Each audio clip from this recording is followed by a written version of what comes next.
but there were students who'd done it before, and who talked about how they felt the first time, and then what they did with the information to increase their own personal growth and so on. And so I had to respond to. Took a while to grade because I wanted to respond to everybody's individual concerns, and I wrote a letter to the class giving them more information because those who were surprised by the results questioned the validity of the test. And actually, Harvard's been doing it since 1988, and they've got lots of statistics to show there is validity to it. And it's just a tool to help you learn more about yourself and be aware of your human failings. Anyway, it took me a long time, and so I've got a late start. So supposedly this gathering starts today, but it's on private land north of the actual Crescent Valley. And according to my GPS, I won't get to Crescent Valley until 6 o'clock tonight. And I don't want to try to find it at dusk. So somewhere along the route, I will camp and then join them tomorrow. But I was just musing as I went across this flatness, but how dry and windy this area is, and how stoic people must be to try to live here. But I guess there's somebody for every niche. So that's the mountains in the distance. Don't know if you can see them. And there's mountains to both sides.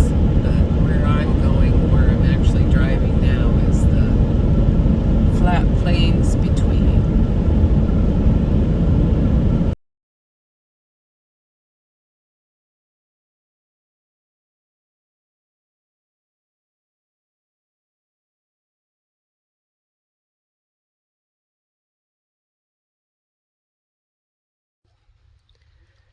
Here's our campsite in Nevada. Rye Rock. Gosh, I always forget the names.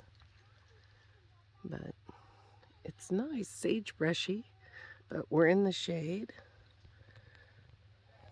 Nara's had her little drink of water and a walk. And Bella, at this point, is still calm in her tunnel. Sometimes she decides she doesn't like to be confined. And what she has found is that if she does that too much, she starts rolling. I think that's a natural deterrent. Well, we're in Rye Patch. It's a Nevada state park. And it's nice because there's so much brush. I think these are sagebrush, maybe.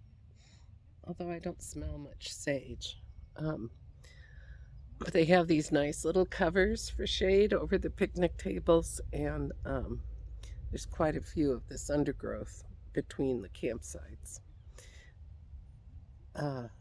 Everybody's coming in. I will, learn the hard way that if it's a first come, first serve, you better be in by 3 or 4 at the latest. Because 5 o'clock, lots of people want to get off the road, and then picking is slim. This one, they had some sites that were pretty wide open that were available.